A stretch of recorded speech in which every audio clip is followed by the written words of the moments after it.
Hello मित्रों। आज हम लोग बात करेंगे थोड़ी सी एक सामान्य परिचय की, क्योंकि जो अधिकतर बच्चे मेरे पास आ रहे हैं वो कह रहे हैं साहब कि ये वापस से आप शुरू से एक जनरल पिक्चर हमें दीजिए, उसके बाद हम इंडिविजुअल टॉपिक्स के बारे में बात करेंगे। तो राजनीतिक चिंतन से बात शुरू करते हैं। वेस्टर्न पॉलिटिकल थॉट जो कि लगभग सिनोनिमस माना जाता था पॉलिटिकल थॉट के, हालांकि बाद में भारतीय या चीनी या दूसरे जो बहुत से विचारक हैं ईस्ट के, उनको भी शामिल किया जाने लगा है अब। लेकिन मूलतः यह पश्चिमी राजनीतिक चिंतन का इतिहास ही राजनीतिक चिंतन का इतिहास माना जाता है। तो पश्चिम के राजनीतिक चिंतन के इतिहास को कैसे पढ़ा जाए और उसको कैसे क्लासिफाई करके विवेकीकृत तरीके से तार्किक ढंग से कैसे उसका अध्ययन किया जाए। देखिए, कई तरह से विभाजित किया जाता है पश्चिम का राजनीतिक चिंतन, लेकिन सबकी शुरुआत प्लेटो से होती है।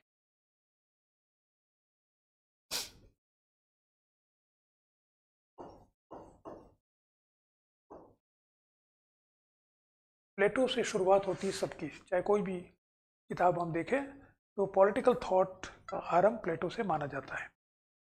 अब प्लेटो से लेकर के जो विचार आरंभ होते हैं उसमें कैसे विभाजन होता है। सबसे पहला है वो है जिसे कहा जाता है एंशियंट थॉट, या जिसे ये भी कहा जाता है ग्रीक थॉट।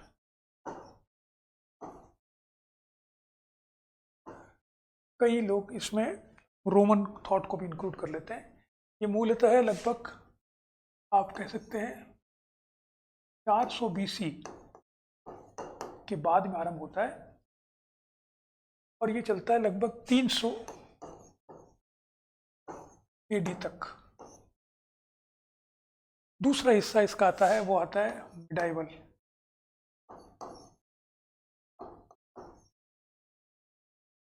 थॉट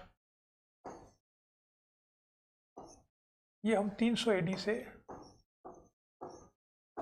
आरंभ करते हैं और इसको हम लगभग 1500 एडी तक मानते हैं।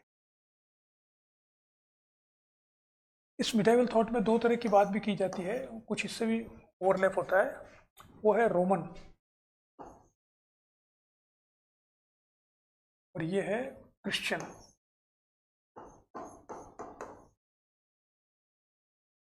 यानी जब तक क्रिश्चियनिटी के आधार पर चिंतन आरंभ नहीं हो गया था तब तक हम कहते हैं कि रोमन थॉट था।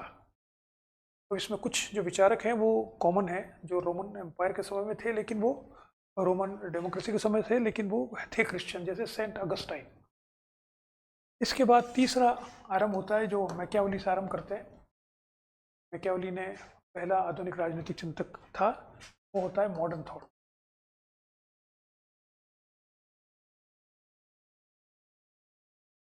ये लगभग 1500 से अब मान सकते हैं कि तो 70 तक इसे मॉडर्न थॉट माना जाता है। इसके दो तीन टुकड़े किए जाते हैं। जो मॉडर्न थॉट को पहला जो है वो तो मैकियावेली से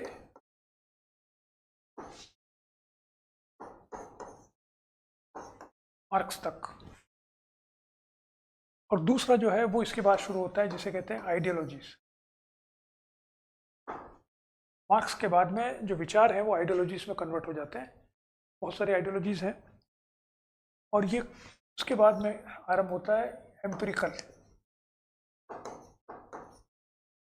जो 1950 के बाद से आरंभ होती है, 70 तक का प्रभाव रहता है। और उसके बाद है कंटेम्प्ररी। ये कंटेम्प्ररी हम अलग से भी लिख सकते हैं, चौथा।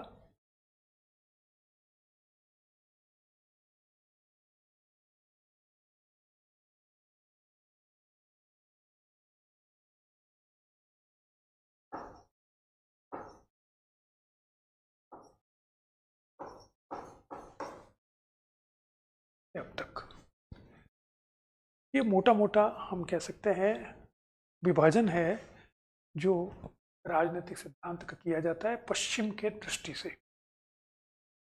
इसमें सारे विचारक आपके आ जाते हैं। जो अधिकतर पुस्तकों में वेस्टर्न पॉलिटिकल थॉट पढ़ाया जाता था वो था प्लेटो से लेकर मार्क्स तक, यानी यहाँ से लेकर के और यहाँ तक। ये वो विचारक हैं जो कि एक तरह से माने जाते हैं, इनके विचारों का संकलन एक तरह से लिया जाता है। मार्क्स के बाद में समस्या ये आती है कि मार्क्स ने कहा कि विचारों की आवश्यकता नहीं है, अब व्यवस्था को परिवर्तित करने की आवश्यकता है। We have interpreted the world, now the question is how to change it। तो चेंज जब करने की बात होती है तब वो आइडियोलॉजी की बात आरंभ हो जाती है। तो मार्क्स के बाद में मूलतः विचारधाराएं आ जाती है। बहुत सारी विचारधाराएं हैं जो मार्क्स समय पे भी थी और बाद में भी आरंभ हो जाती है। उन विचारधाराओं में कौन कौन सी है आप जानते हैं। बात करें अनार्किज्म, इसको और आगे बात करें हम।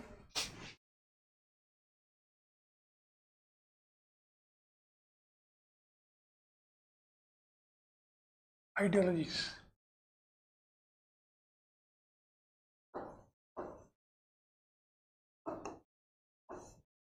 आइडियोलॉजीज कौन कौन सी है। अनार्किज्म,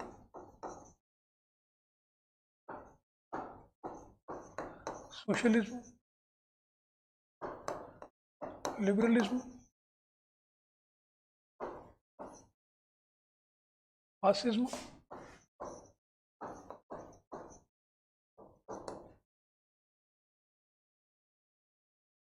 मार्क्सिज्म,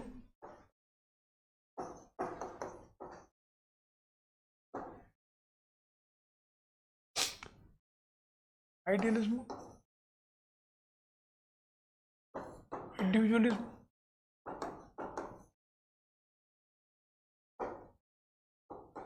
फिर है फेमिनिज्म,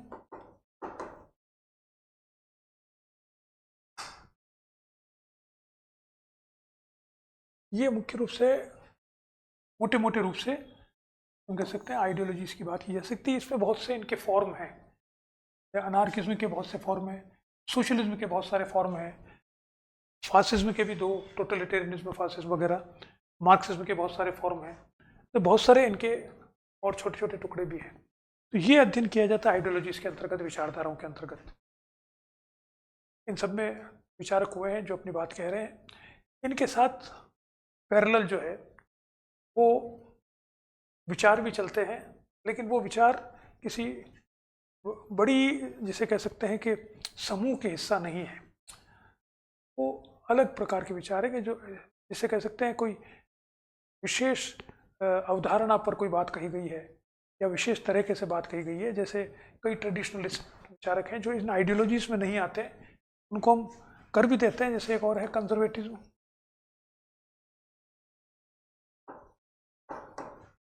जैसे है हन्ना आरेंट।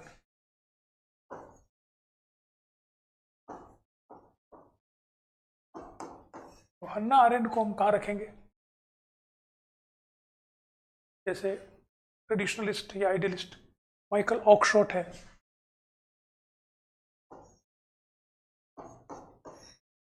अब इनको हम फिट इन करते हैं कहीं पर कि साहब ये जो है ये कंजर्वेटिव के हिस्सा है या आइडियलिज्म के हिस्सा है कुछ,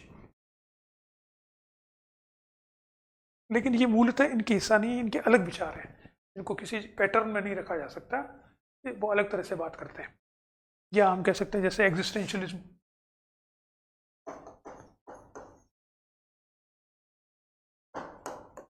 एग्जिस्टेंशियलिज्म कोई पॉलिटिकल फिलॉसफी नहीं है, लेकिन इसने पॉलिटिकल डिस्कोर्स को बहुत ही प्रभावित किया है, इसलिए इसकी बात भी की जाती है। तो ये आइडियोलॉजी की बात की जाती है, ठीक है। इसके बाद हम आते हैं नेक्स्ट, उसमें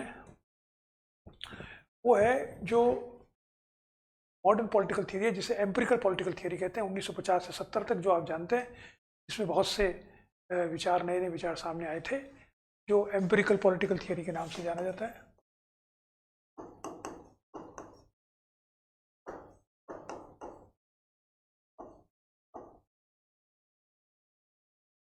यह है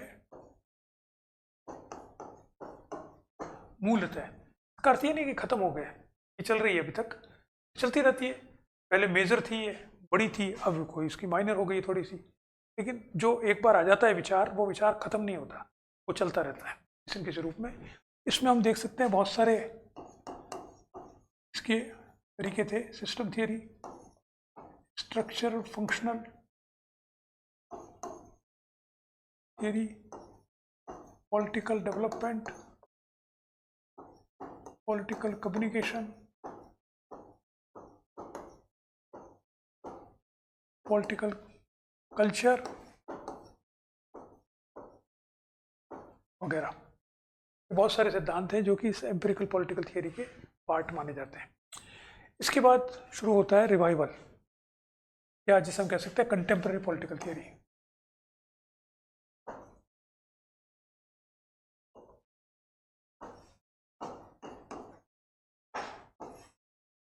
कंटेम्प्रेरी पॉलिटिकल थ्योरी शुरू होता है, हम सब लोग जानते हैं, वो 1971 जॉन रॉल्स से।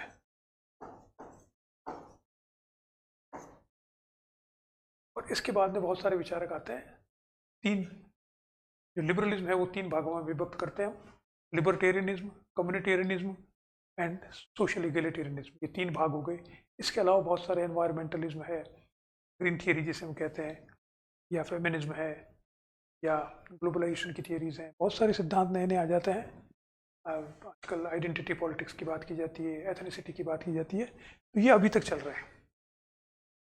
तो इस तरह से हम कह सकते हैं कि मोटा मोटा जो आपका वेस्टर्न पॉलिटिकल थॉट है वो इस तरह से बिखरा हुआ है।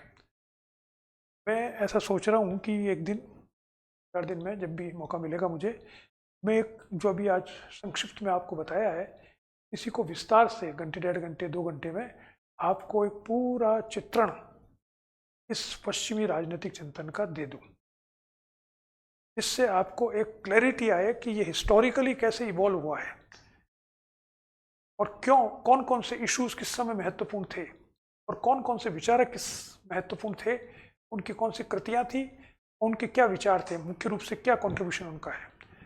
और फिर हम विस्तार से एक एक थिंकर को अलग अलग ले सकते हैं।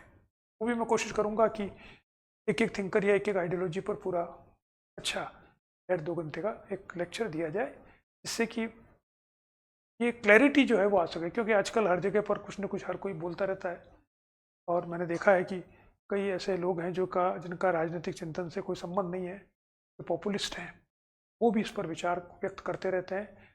और साधारणतः अगर आप सेलिब्रिटी बन जाओ तो लोग उसी के वीडियो देखते हैं। सेलिब्रिटी को चाहे राजनीतिक चिंतन के बारे में पता नहीं हो, फिर भी वो उसमें लिख देते हैं। लोग सोचते हैं यही वो ये राजनीतिक चिंतन है साधारण भाषा में। लेकिन ये हमारी ड्यूटी है कि जो लोग इस विषय को पढ़ रहे हैं, पढ़ा रहे हैं बहुत वर्षों से, वो कम से कम अब इस नए जो उपकरण हमारे सामने आए हैं, नए मीडिया जो सामने आया है, उसके माध्यम से सही बात बच्चों तक पहुंचाएं। विशेष रूप से उनको जो एकेडमिकली इनमें रुचि है इस विषय को जानने की। इस विषय को जानने से जो शिक्षक गण हैं उनको तो लाभ होगा ही, विद्यार्थी हैं उनको भी लाभ होगा, और जो कॉम्पिटिटिव एग्जाम दे रहे हैं उनको भी लाभ होगा। क्योंकि एक बार विषय को समझ में आएगा तो उससे जो प्रश्न बनते हैं उनमें भी आप अच्छा कर सकते हो। तो ये कोशिश हम करेंगे पहले चिंतन में, फिर बाकी दूसरे फील्ड में भी हम इस बारे में बात करेंगे। चलिए आज इतना ही देखते हैं।